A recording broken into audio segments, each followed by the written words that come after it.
You are listening to Healing with Haley, episode 17, How to Get Your Summer Bod in 90 Days, with our special guest, Tennyson Harris. Welcome to the podcast where it's all about self-improvement, our brains, experiences, leadership, and living your dream life. My name is Haley Kirk, and I'm a life coach, mom, entrepreneur, here to show you how to be the hero of your story. You guys, this episode is a must listen. I have an amazing guest here who is going to teach us so many things about the body, so many things about exercise, nutrition, his own personal beliefs about the journey of exercise and fitness, and he has such golden nuggets. You guys are going to love this episode. All right, you guys, welcome to the podcast. We have an amazing guest, Ben Harris, or do you like to be called Tennyson Harris? It's both. Okay, so this episode is called How to Get Your Body, Your Summer Bod in 90 Days. You have a 90-day program with your Leonidas Method business, and so I want to introduce you real quick because not only are you are so beloved by everyone you interact with. Your gym community is obsessed with you. When I would go to you, you're a teacher, you're an actor, you're a singer, you're a father, you're an amazing friend, amazing lover. You're all of the above. Wow. Hope I can live up to that introduction. Yes, you can. So not only this, but you competed in the NPC East Coast Classic, and you won first in your height class and second in your age class and second overall. So you took home, what, like 4 medals? 3 medals? 2. They didn't really have like a second overall. It was just like 1 winner. But he takes home the sword, and I really want to go back and get that sword. You're like, I need that sword. That sword was pretty cool. I was there to witness it all.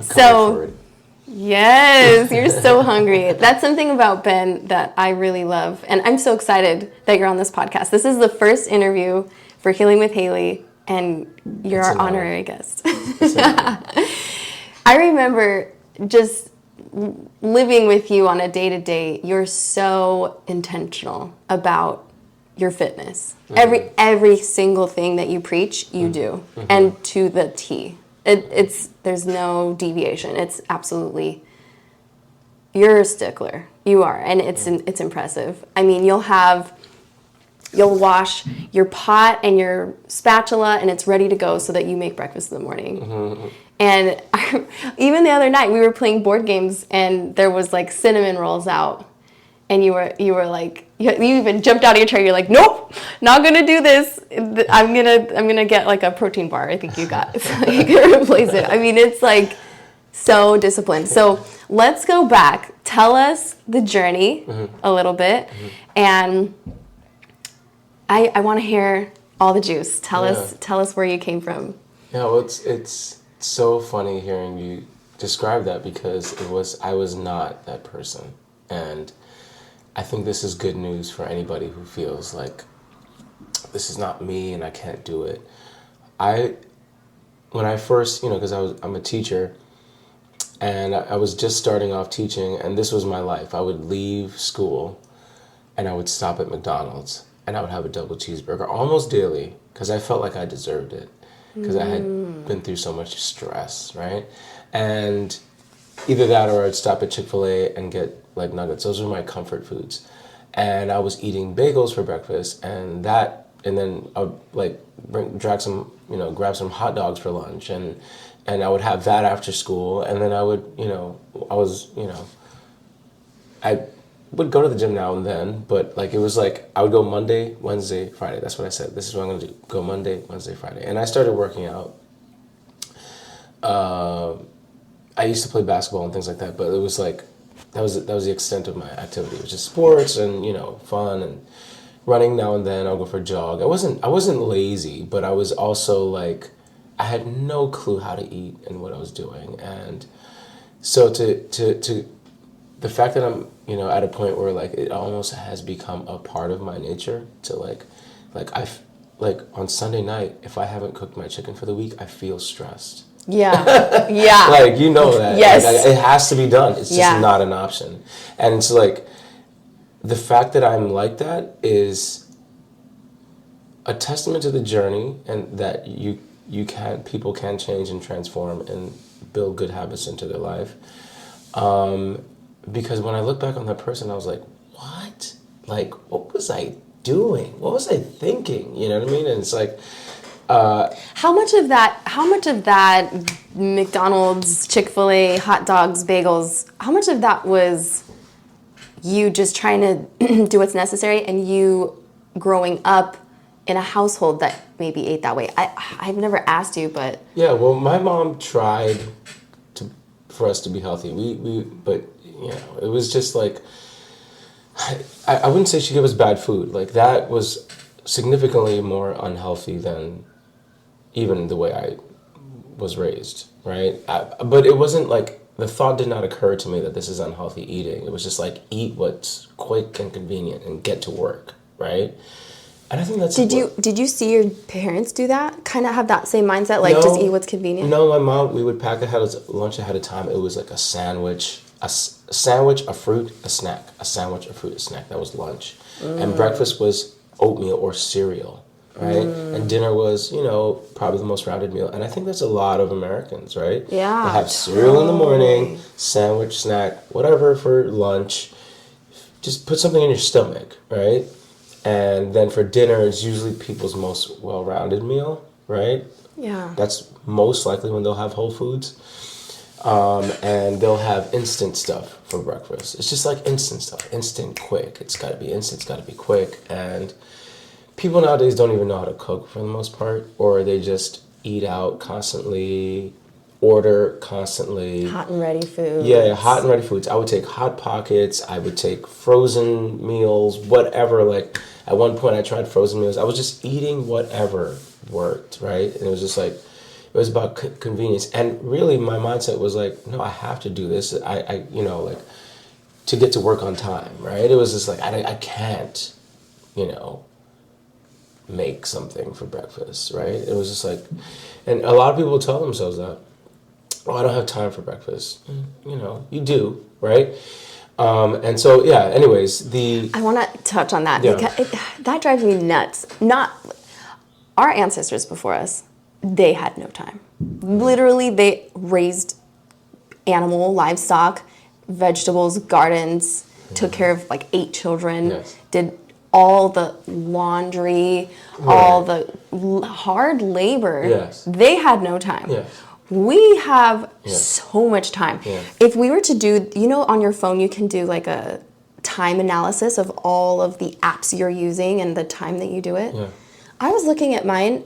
There are days I spend like 7 hours, 8 hours on my phone daily. Yeah. And I'm like, and that's me. And I consider myself a busy person. I keep busy. Yeah, well, you know, the fact that we have to exercise and almost have to go to the gym is a result of how comfortable our life is, right? Like, our ancestors did not have to do that to stay fit. That's a good but point. because their lives were so active and they worked so hard, they didn't have to go to the gym. But stay because we healthy. spend a good portion amount of our day, we can just sign into work at 9, leave at 5, and we're sitting on our butt most of the day. Yeah. That is why I have a hard time with people saying, like, well, I'll just work out at home for 15 minutes. Well, yeah, that'll do something. You'll move. You know, moving is better than not moving. Yeah.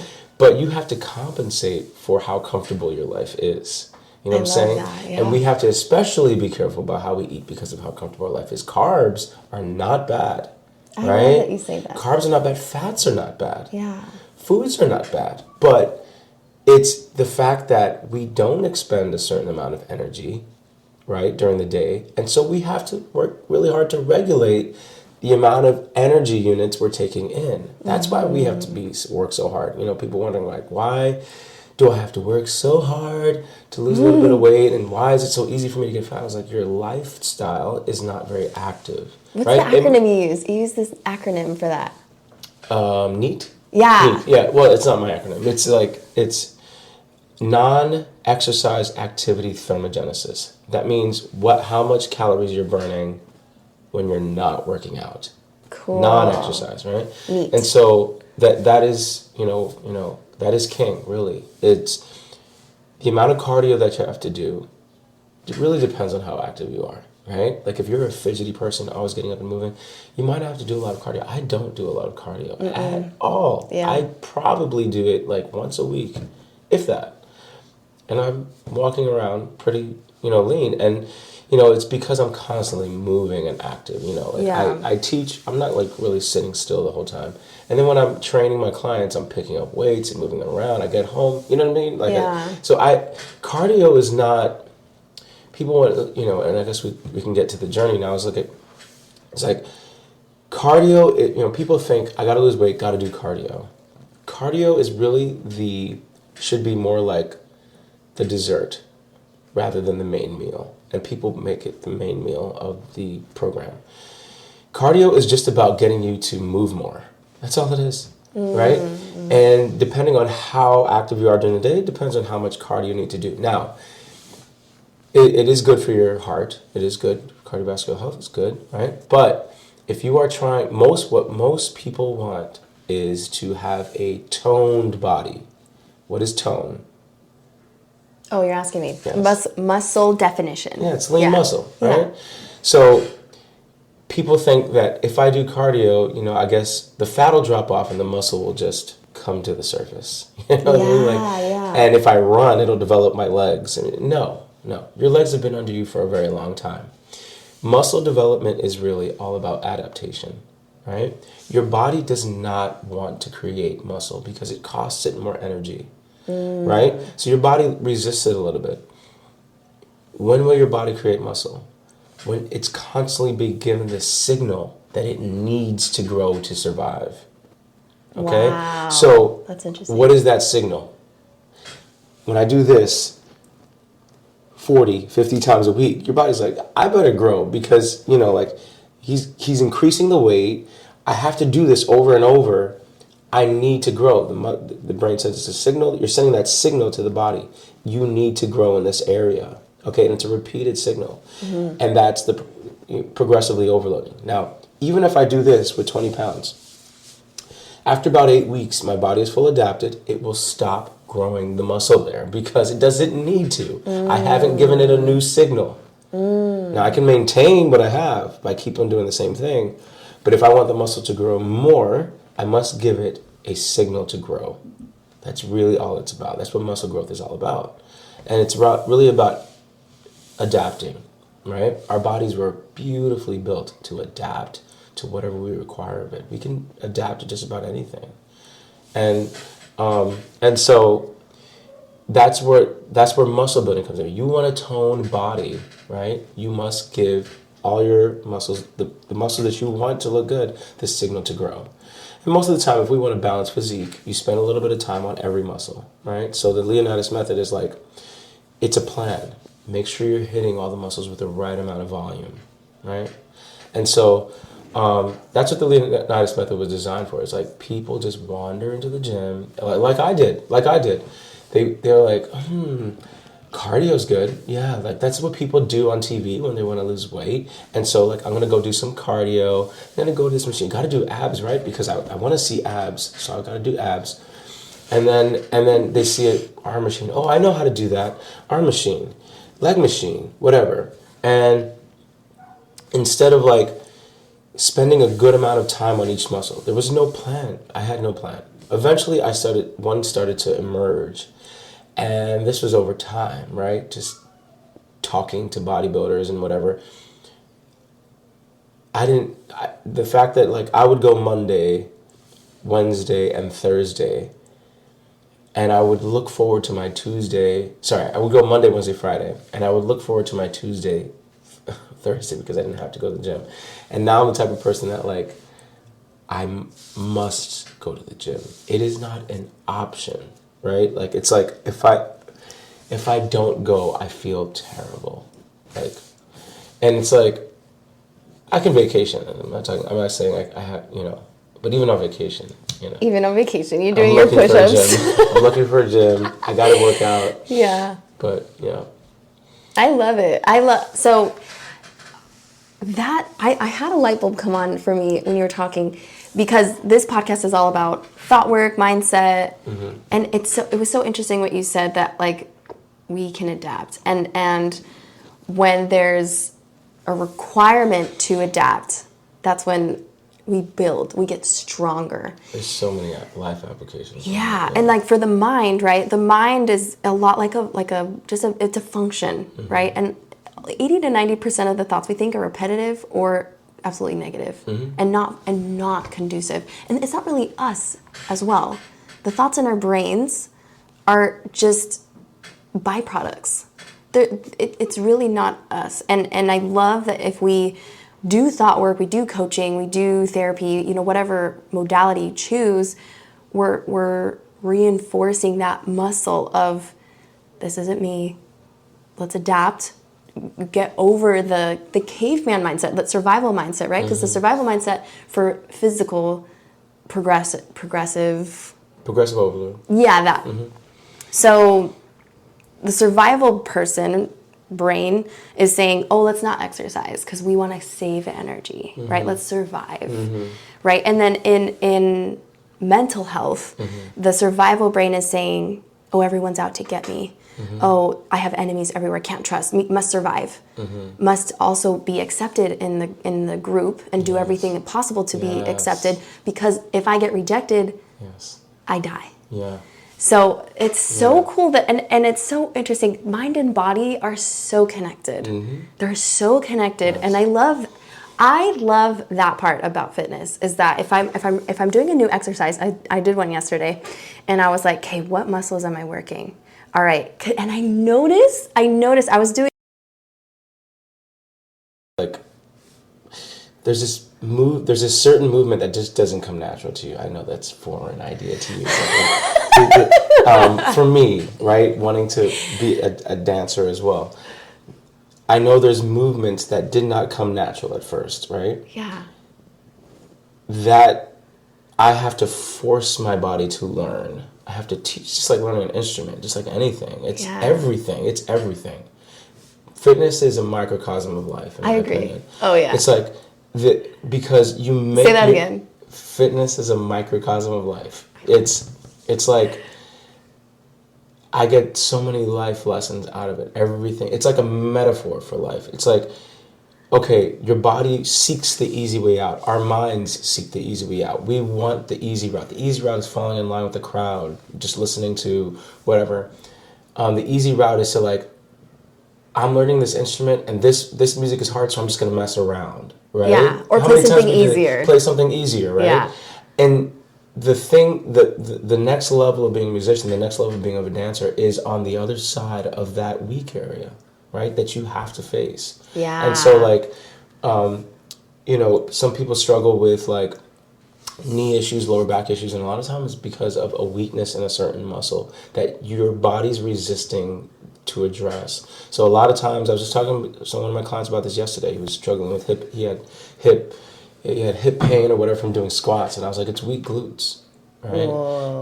Your glutes don't want to activate because you don't pay much attention to them, and so your hips and other things are getting thrown off because they're doing a lot more work than they should be, and your lower back, right? And so because this happened to me, I had lower back issues, and I went to the PT.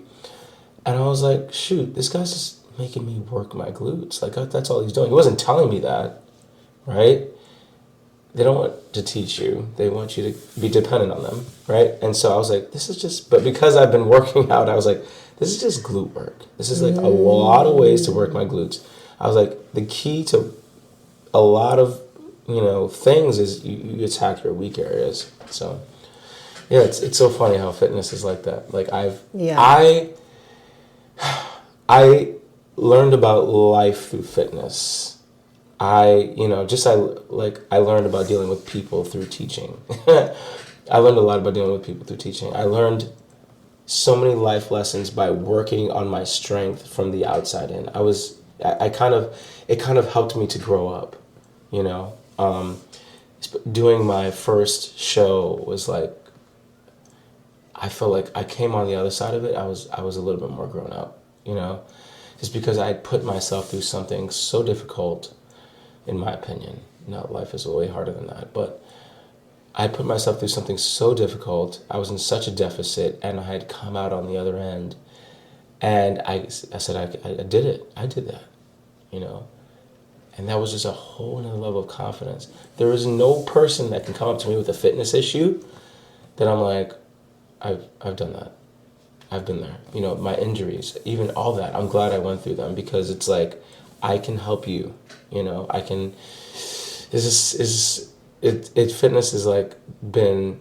That's why fitness is. I'm so passionate about it. Is because like, I know what it's done for me as a person, right? And continues to do so. I love that you said that, because when I look at you, and how you look physically is beautiful, but I see what it's done on the inside. So, tell us, what are the secrets, Ben, for all of my lady listeners out there? How do we get our best body ever in 30 days, or 90 days? It's a 90-day program. Okay, so first of all, best body ever, maybe not, especially if you're just starting your journey. There's just more, and there's just more, just more, just more. The program is designed for someone who is been going to the gym but doesn't have a plan, right? So you will make significant gains in 90 days. You can see significant gains in 90 days. You can healthily lose 1 to 2 pounds per week, 1.5 pounds per week, if you apply the diet plan. You can gain probably 2 pounds of muscle safely per month, or per 30 days. So that's significant. You're going to see significant changes. But there's just more and more and more to gain after that. So I'm not selling something that's like 90 days and you'll look like this. No, you will look better, right? And it's really about your journey, first of all. And to anyone who's listening, it's really about your journey, competing against yourself, right? So the first thing we do in our program is we measure, right? We measure, we have several metrics. I look at body fat percentage, right? And I look at skeletal muscle mass, the amount of muscle you have. And then we look at, what was the other one? We have body fat percentage, muscle, and of course your regular weight, okay? So your weight is not going to tell you the whole story, because the other two things, body composition, is really how much muscle is in your body. Ladies can gain up to 70 pounds of muscle, you know, you can go past that, but that's usually, you know, a healthy amount to shoot for.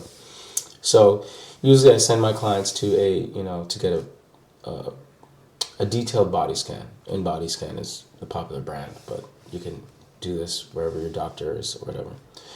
Or actually it's not that easy, but that being done, Like any vitamin shop would have it. not any, but, and sometimes you have to pay, but it's, if you just do a search in your area, you can find somewhere where you can get a DEXA scan or an InBody scan. I know for my clients, Five Star Nutrition has a free one. So after you do a body scan, All right, so after you do a body scan, the next thing we do is we set goals. All right, so reasonable, SMART goals. You know, SMART, the acronym SMART. And then other metrics. Some ladies want to grow a stronger core, so I set a metric for that, right? So I was like, how do you measure that you've grown in your core strength? Well, you do I do leg hang raises, right? How many leg hang raises can I do now? So you set a baseline, basically. You set your goals, right? And then we attack, right? So I give you the workouts, the diet plan, right? Now, I don't prescribe what you should be eating, right? I don't tell you this is the food that you should be eating. I teach you how to eat, right? So, first of all, as far as exercise is concerned, let's start there. You should be going to the gym 3 to 4 times a week.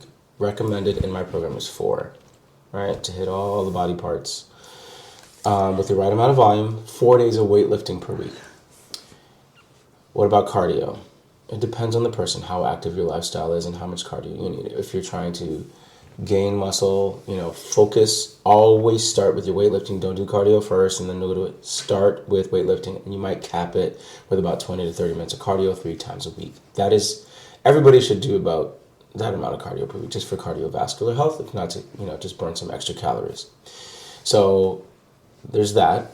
And on the other days, even the active rest days, you want to track your activities. If you have a Fitbit or whatever, you want to make sure you're like at 8,000 to 10,000 steps. That's a good way of tracking how much you're moving. It's just one way, but it doesn't track your fidgeting. It doesn't track all of that, right? But like, it's just a good way of tracking that you're not just sitting on your butt watching TV, because people don't realize if I go to the gym, I can hack it for 2 hours.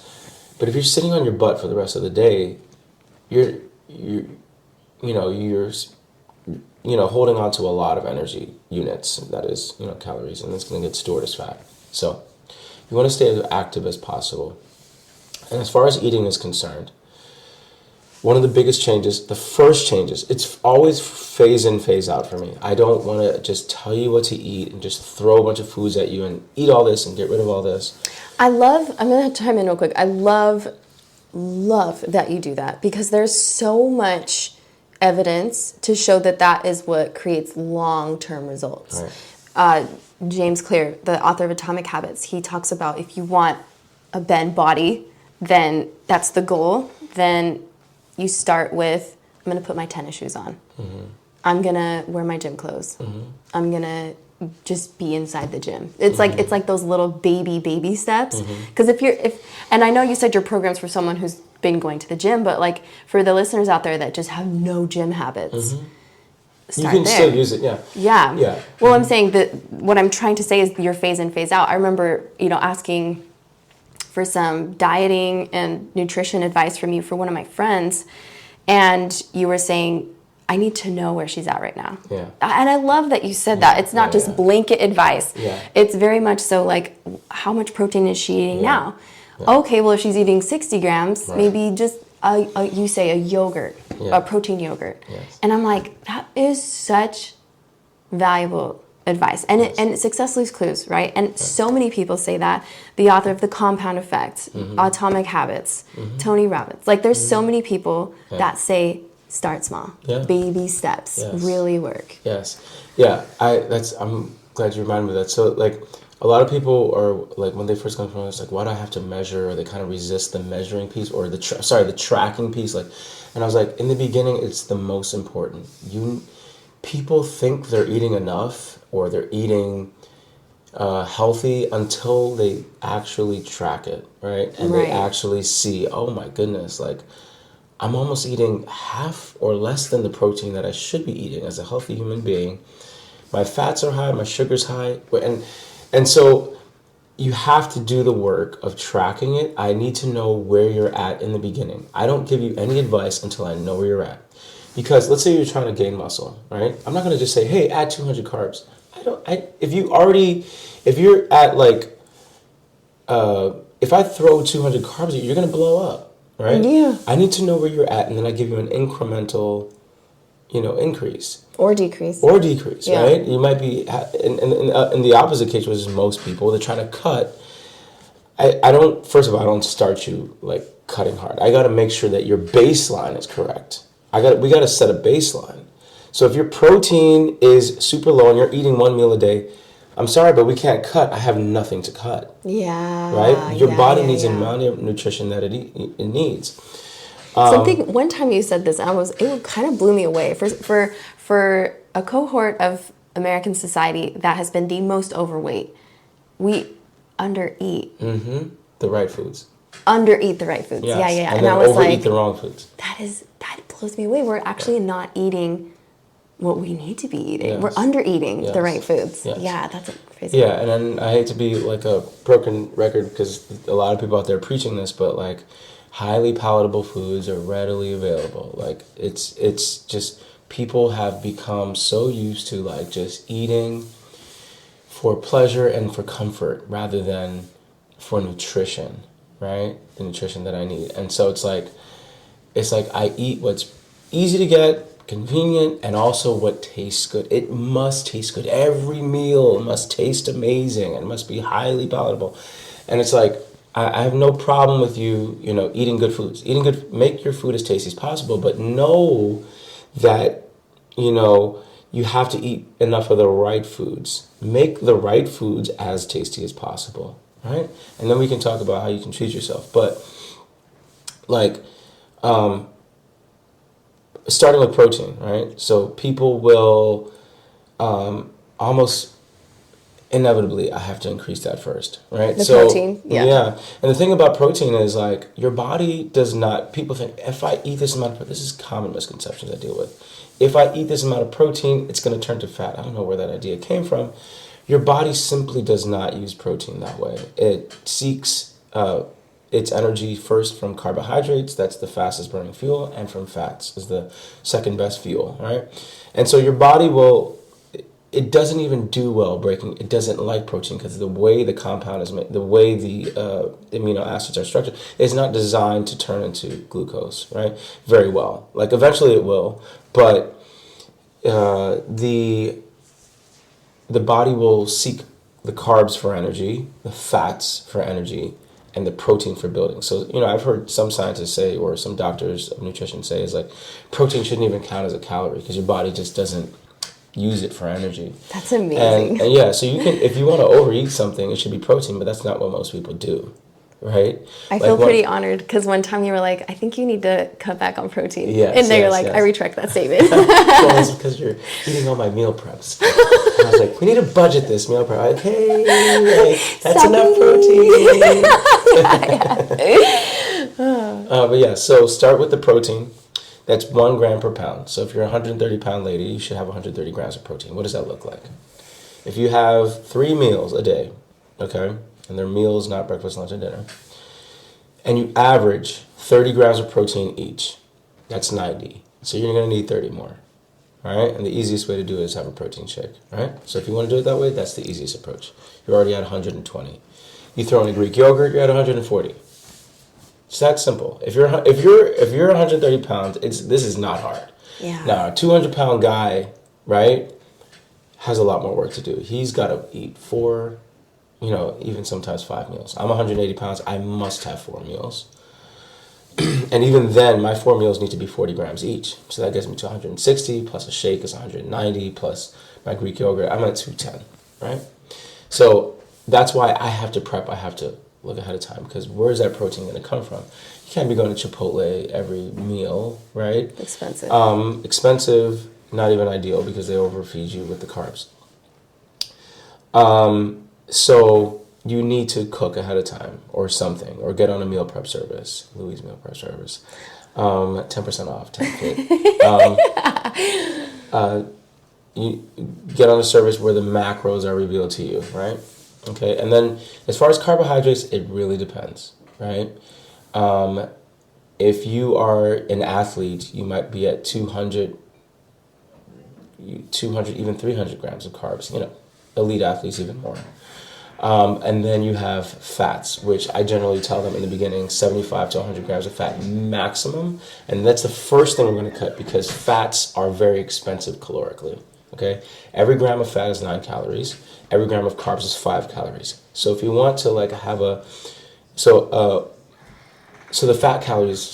fat grams rack up calories a lot faster than carbs do. So just to be calorically budgetary, if that's a word, efficient, economical, I want to cut the fats first. Usually I cut it down to 75 and then maybe even 50 as you get deeper into the cut. And then for carbohydrates, then I start to trim them off. So, that's the plan. The carbs really, they vary. It depends on where you're starting. I can't prescribe carbs to anybody. It really depends on where your starting point is. If you're trying to gain weight, I incrementally add. If you're trying to lose weight, I incrementally. But you don't want to drop them all at once. No carb. No, that's a bad idea. All right? Unless you want a keto diet, which is a different story altogether. The carbohydrates, you incrementally take them down every 2 weeks, and you look at your numbers. If your numbers are just keep going down, you don't take them away at all. All right? So that's the plan in a nutshell, right? It's really, really, really that simple. And so, but it depends on the baseline, right? Go from your baseline. If you want to lose weight, the protein's always the same. They stay the same. Fats pretty much always stay the same. Carbs are the big variable, right? You play with them because you need carbs for energy in the gym. If you lower your carbs too fast, then your energy in the gym and your energy overall and your NEAT will fall dramatically, and you'll start holding on to fat either way. So you got to play that carb game. It's kind of tricky. This is why bodybuilders have coaches, right? To monitor them. They're like, hey, your energy's too low and your gym sessions are sucking. And so like you really got to play with the carbs. It's a carb game. Okay, as far as nutrition goes, I want to talk about. I want to do a quick shift. Your clients, when I see some of their before and after pictures, I'm blown away. What do you think? What was the shift for them? What? And it's male and female. It doesn't even matter who. But what did their transformation?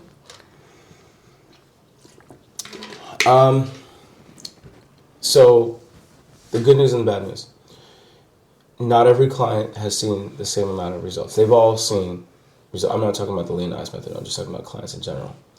The ones that just show up when we are training together and don't do the homework do not see the same amount of gains. It's the ones that are committed to the goal. All right, Ben, I trust you, your knowledge or whatever. Not that, I have the only knowledge, but that, I teach them the process. All right, this is what works. Follow the plan. And they do it. And they follow through, not perfectly, but they just head in that direction. They start to see the gains and they get hooked on the gains. And I've seen people change from like never gone to the gym. I've seen some to like being the gym girl. You know what I mean? Like I know exactly what to do, moving around, just like boss gym girl. Like, excuse me, how many sets do you have left? Like all right, are you done? Okay, I need to do my stuff. Like that girl, right? Like that's like gone from like I don't even want to go to that side of the gym because it's intimidating to being I know exactly what I need to do. Right? And kind of you just see their posture change, their like demeanor change, they speak louder in the gym. Like it's just, you know what I mean? All the signs of like confidence just growing. And I've seen that, right? Like, and there'll be people that like are like a boss at work and they come into the gym and become these very timid people. They just don't know what to do, right? And so I've seen them bring that side of them out. Even that level of confidence. And they see gains and people are noticing the gains. My favorite compliment is like, hey, like, my husband said, pay that man, right? Like, just like, my husband just loving the gains. And that's like, I was like, yes. Yes. Pay that man. That's amazing.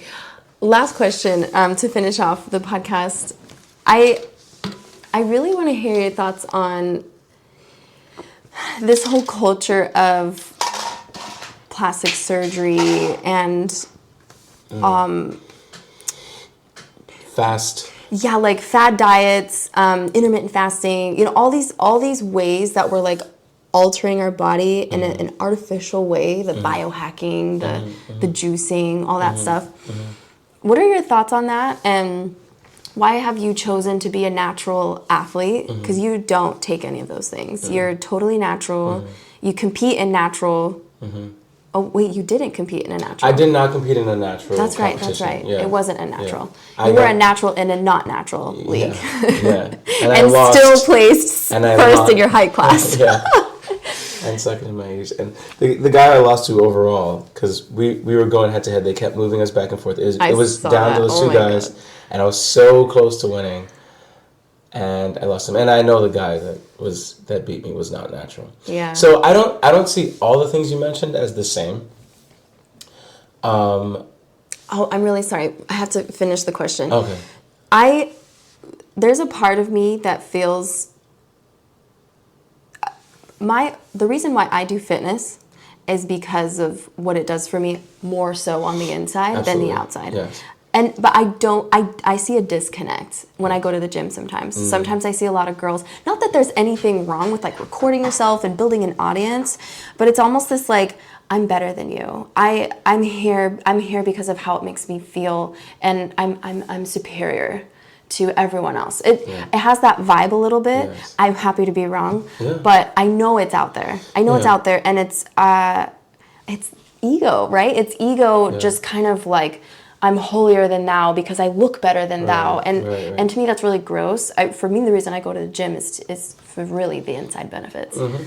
So tell me I know that was a big question. There's so much there, yeah. There's a lot there. I know. And I don't think those are all one and the same. The plastic surgery, we could probably talk about each of those individually, but some of them are connected. Let's see. If I were to pull a common thread, it is to make this about your journey, and understand that there's a shortcut to everything in life. But that you have to just know ahead of time, not judging you, but know ahead of time that you're missing out on the best parts of that journey by taking the shortcuts. The best things that it's going to do for you are by going and submitting yourself to the suffering that's in the process, right? So there was a lady that came into one of my group sessions, and she'd had a butt job, boob job, tummy tuck, all that. And the ladies were like, damn girl, blah, blah, blah. And I wonder if I need to do that. She couldn't lunge.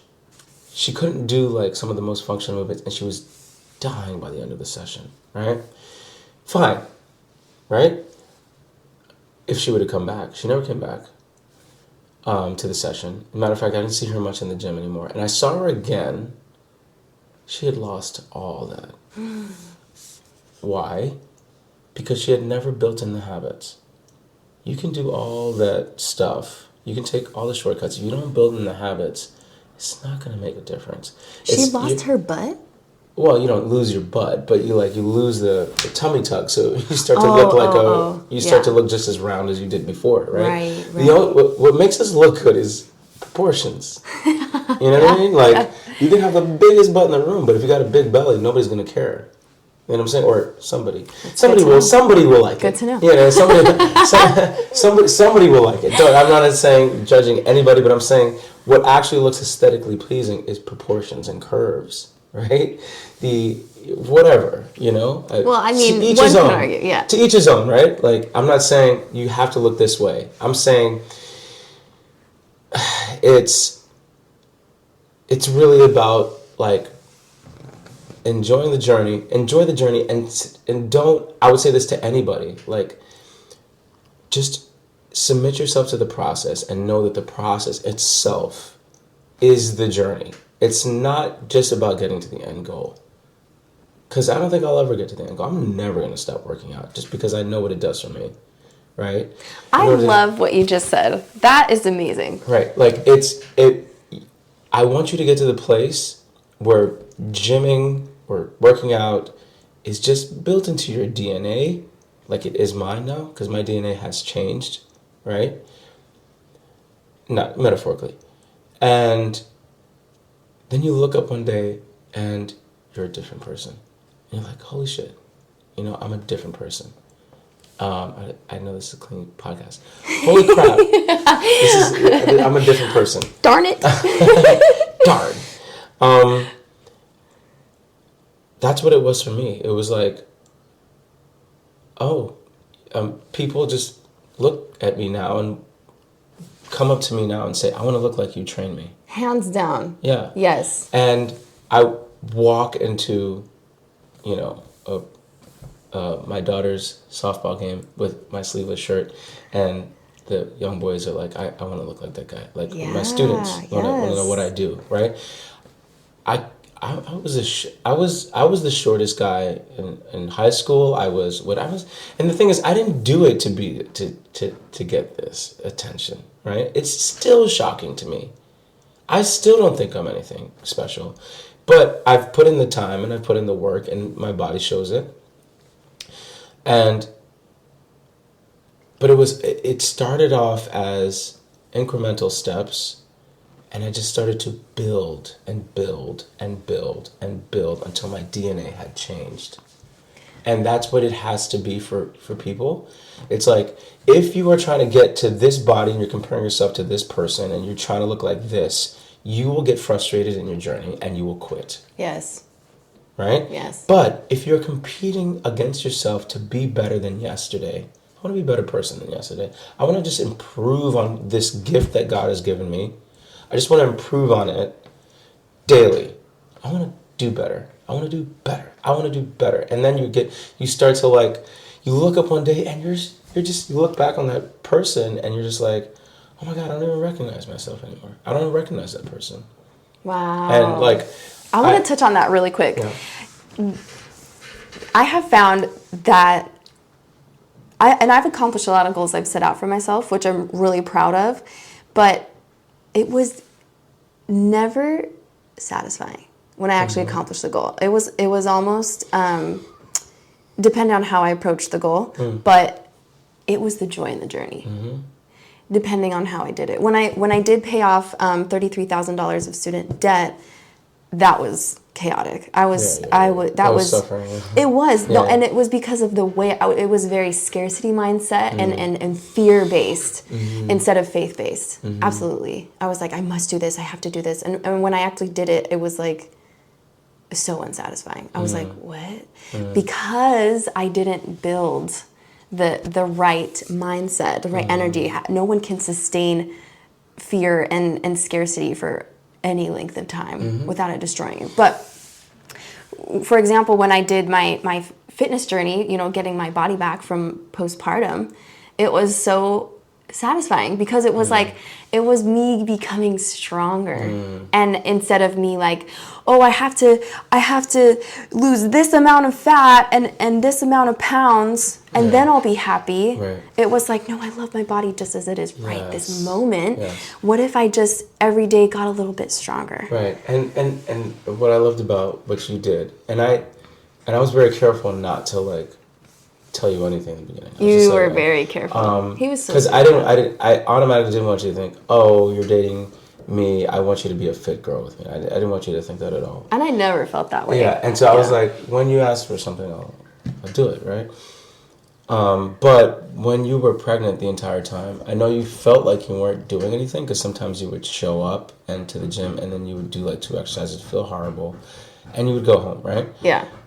I promise you that is more than what most people do, right? And so like, show up.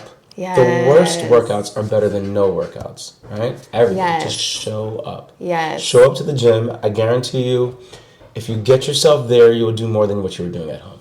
Yeah. Almost guaranteed. Yeah. And developing the identity. Yeah, exactly. The identity of, I'm a gym rat. Or I'm a fitness guru, or a fitness fanatic, right? It's exactly that mindset. I know it wasn't easy for you, but like those little wins along the way, like it made it so much easier for you to come out, right? And it was just like you were back to maybe even a better body than before. I agree. I love my body postpartum more better than ever.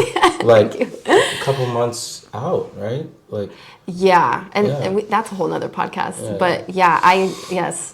And I loved your approach to me getting back. It was very much, I did appreciate you were like, come to the gym. It was just like a come to the gym. Come, I want to see you. I want to. It was like it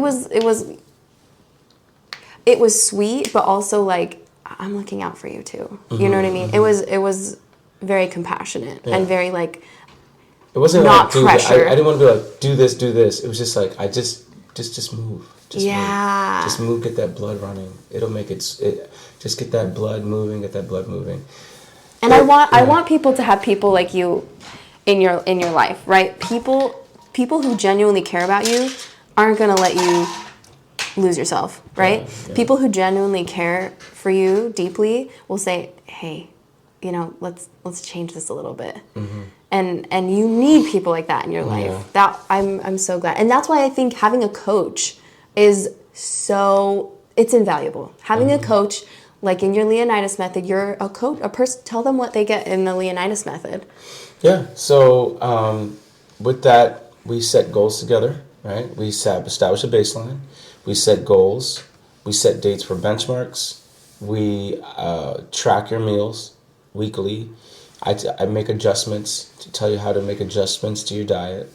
And I give you the workout plan, right? So we get feedback on that as well.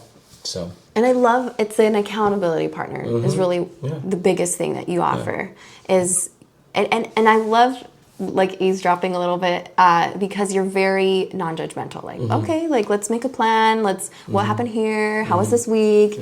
And it is invaluable to have someone as an accountability person because a lot of times it's hard to start off being accountable to yourself. Yeah, and you do have to tell people, look, you messed up, right? Yes. You have to be able to tell people that that's bad, right?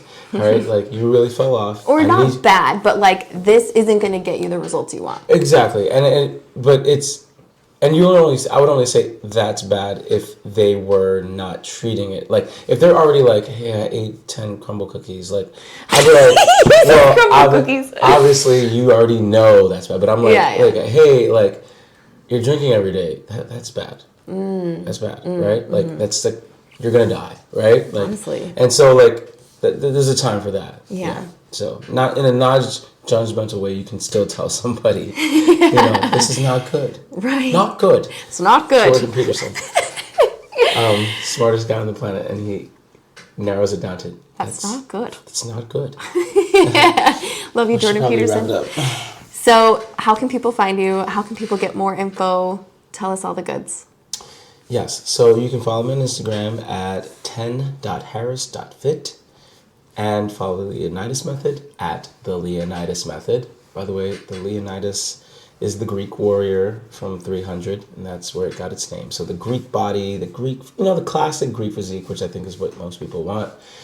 I picked a well-known Greek warrior and called it the Method because it's like, this is how you would get cast on 300. I don't know about being a Spartan, but like Spartans had a whole different process. But you would get cast in 300. This is what you would do to get those abs and stuff like that.